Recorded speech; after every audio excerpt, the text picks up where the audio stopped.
Assalamualaikum warahmatullahi wabarakatuh. Perkenalkan, kami dari tim debat 10/4.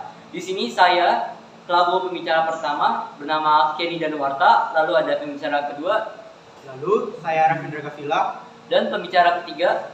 Saya Raffi Raditya. Di sini saya selaku pembicara pertama akan membahas mengenai latar belakang mosi, lalu pembicara kedua akan membahas.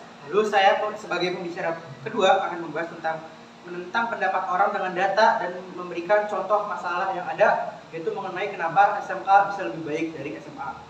Lalu pembicara ketiga akan membahas tentang.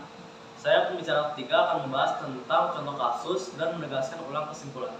Baik, mosi yang kita pilih untuk debat kali ini adalah pendidikan SMK yang lebih baik dibandingkan pendidikan SMA.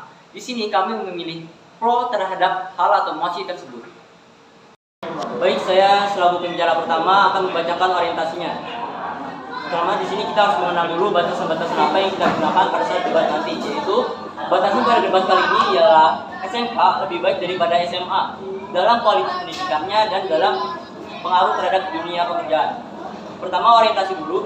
Di sini saya akan menjelaskan secara umum dan memberikan orientasi mengenai pendidikan sekolah menengah kejuruan atau disebut sebagai SMK, dan sekolah menengah ke atas atau disebut SMA. SMK adalah sekolah yang berbeda dari sekolah lainnya karena memberikan ilmu praktik yang lebih banyak daripada ilmu teori. Dan juga sedangkan pendidikan SMK ialah kebalikan dari pendidikan SMK. Pendidikan SMA adalah sekolah yang lebih mengedepankan teori-teori dan mempelajari banyak bidang-bidang studi namun kurang dalam mendalaminya. Berbeda dengan SMK, di mana banyak bidang-bidang studi namun kurang didalaminya. Di dalam SMK, siswa diberikan berbagai macam jurusan dikarenakan pendidikan SMK yang lebih kompleks. Perbedaan jurusan-jurusan tersebut memberikan siswa dapat memahami atau fokus terhadap jurusan-jurusan yang ia pilih dan berguna dalam bidang dunia pekerjaan nanti. Dari pernyataan tersebut, maka telah disampaikan orientasi-orientasi yang merupakan tahap awal dari debat kali ini. Lalu saya akan membacakan latar belakangnya. Di sini saya selaku pembicara pertama akan membahas latar belakang dari mosi tersebut. SMK di sini memberikan siswa yang lebih banyak praktek dibandingkan teori, yaitu sebesar 60% praktek dan 40% teori. Dan juga pendidikan SMK lebih kompleks dibandingkan pendidikan SMA, dikarenakan pendidikan SMK lebih banyak jurusan dan bidang-bidang studi lainnya. Dari hal itu membuat para siswa dapat menguasai atau mendalami terhadap bidang-bidang yang ia pilih dan berguna di dunia pekerjaan nanti. Dan juga pendidikan SMK memberikan kemudahan bagi para siswa dan siswinya masuk ke jenjang pekerjaan atau dunia pekerjaan. Dan juga tidak hanya itu juga, pendidikan SMK dapat memberikan siswa dan siswinya masuk ke jenjang pendidikan selanjutnya, yaitu sarjana. Kemudian terdapat suatu survei yang dipilih atau yang dibuat dari anak-anak usia 17 tahun yang akan melanjutkan pendidikannya menuju SMK dan SMA. Terdapat 1.520 responden dan mendapatkan data berupa 49,4% memilih SMK, 43% memilih SMA, 2,5% memilih sekolah lainnya, dan 2,4% tidak menjawab. Sehingga dari respon tersebut menunjukkan bahwa pendidikan SMK lebih dipilih atau lebih diminati dibandingkan pendidikan SMA. Sehingga dari respon tersebut juga menunjukkan bahwa pendidikan SMK lebih baik daripada pendidikan SMA. Kemudian terdapat data pendukung, yaitu akan dibicarakan oleh pembicara kedua saya. Lalu ada data pendukung, yaitu perkembangan jumlah SMA baik negeri maupun swasta cenderung konstan dari tahun ajaran 2016-2017 sampai 2018 dan 2019. Terdapat kenaikan jumlah SMA di sebanyak 2 sekolah pada tahun ajaran 2018 dan 2019. Dan sebaliknya terdapat penurunan jumlah SMA swasta sebanyak 2 sekolah. Sementara itu perkembangan jumlah SMK baik negeri maupun swasta relatif konstan. Perkembangan jumlah siswa SMK baik negeri maupun swasta relatif konstan cenderung naik jika dibandingkan dengan perkembangan jumlah siswa SMA. Jumlah siswa di SMK swasta lebih banyak dibandingkan dengan jumlah siswa di SMK negeri. Hal ini berbanding lurus dengan jumlah SMK negeri dan swasta.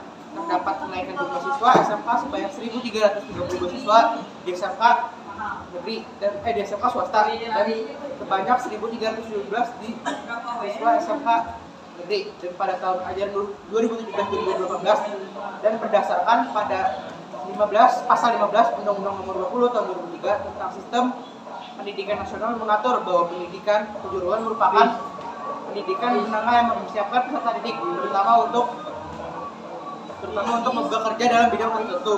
Sebagai bagian dari sistem pendidikan nasional, dari pasal tersebut bahwa anak SMK lebih dipersiapkan menuju ke jenjang pekerjaan yang membuat bangsa Indonesia memiliki sumber SDM yang terus mencukupi. Lalu menurut data Badan Pusat Statistik menunjukkan tingkat pengangguran terbuka bagi SMK masih menjadi yang tertinggi pertama.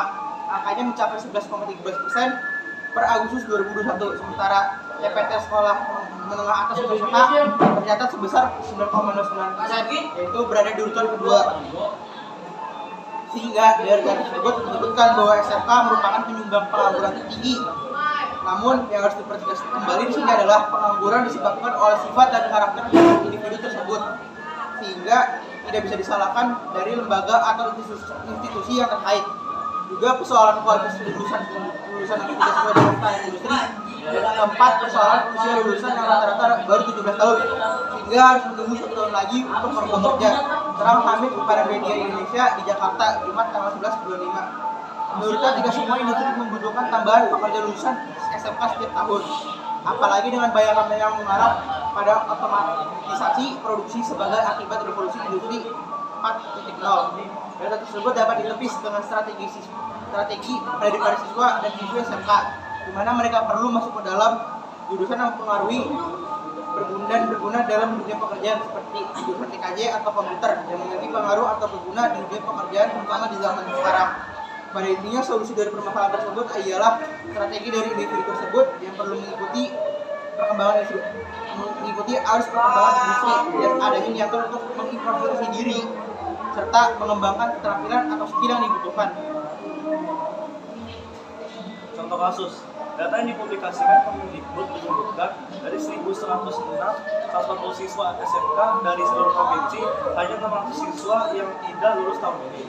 Angka ini setara dengan 0,05%, sedangkan untuk SMA atau MA secara nasional jumlah siswa mencapai 1.541.286 siswa, yang tak lulus 8.250 siswa atau 0,52%. Sehingga dari data tersebut dapat disimpulkan bahwa persentase kelulusan SMK lebih baik dari SMA berdasarkan jumlah siswa yang tidak lulus tahun itu.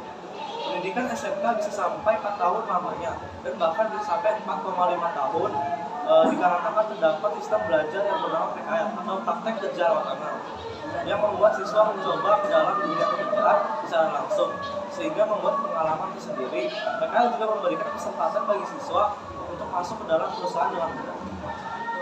Kesimpulan, dengan data-data di atas, kami sangat setuju atau pro terhadap pendidikan SMK yang lebih baik dibandingkan SMA, dikarenakan faktor-faktor dan kelebihan dari SMK yang lebih unggul dibandingkan SMA, di mana pendidikan SMK membuat siswa lebih dapat menguasai dalam satu bidang dan terlatih pada saat turun dalam dunia pekerjaan. Selain itu, SMK lebih mengutamakan praktik disertai dengan ilmu pendidikan, sehingga tidak hanya unggul di pendidikan, juga unggul dalam pengalaman. SMK memberikan siswa praktik yang lebih banyak dibandingkan teori, sehingga membuat siswa lebih terampil dalam mendapatkan suatu persoalan. Dan juga SMK membuat siswa lebih fokus ke dalam jurusan saja, karena jurusan SMK lebih kompleks. Dari hal itu membuat siswa lebih menguasai satu bidang dan dapat lebih mendalaminya. Dan juga anak SMK mudah masuk ke dalam jenjang pekerjaan. Setelah mereka lulus nanti dan juga tidak hanya dapat melanjutkan jenjang pekerjaan saja, anak-anak SMK juga mampu melanjutkan ke jenjang pendidikan yang lebih tinggi atau sarjana. Ada suatu website yang melakukan survei terhadap perbandingan peminat SMK dan SMA. Dari 1.520 responden berusia 17 tahun, menghasilkan data berupa 49,4% memilih SMK, 43% memilih SMA, 5,2% memilih sekolah lainnya, dan 2,4% tidak menjawab. Sehingga dari data tersebut menunjukkan SMK lebih diminati daripada SMA. Dan itu juga membuat respon bahwa SMK lebih baik dari SMA. Baik, dari penjelasan yang sudah tim kami paparkan dan data-data dan juga riset yang telah kami gunakan untuk menunjang atau menjelaskan kenapa kami pro terhadap mosi tersebut di sini, sehingga kami mendukung penuh atau pro terhadap mosi yang kami gunakan, yaitu pendidikan SMK yang lebih baik dibandingkan pendidikan SMA. Sekian pemaparan tim kami, mohon maaf jika ada kesalahan kata ataupun kalimat yang kami gunakan. Kurang lebihnya mohon maaf. Wassalamualaikum warahmatullahi wabarakatuh.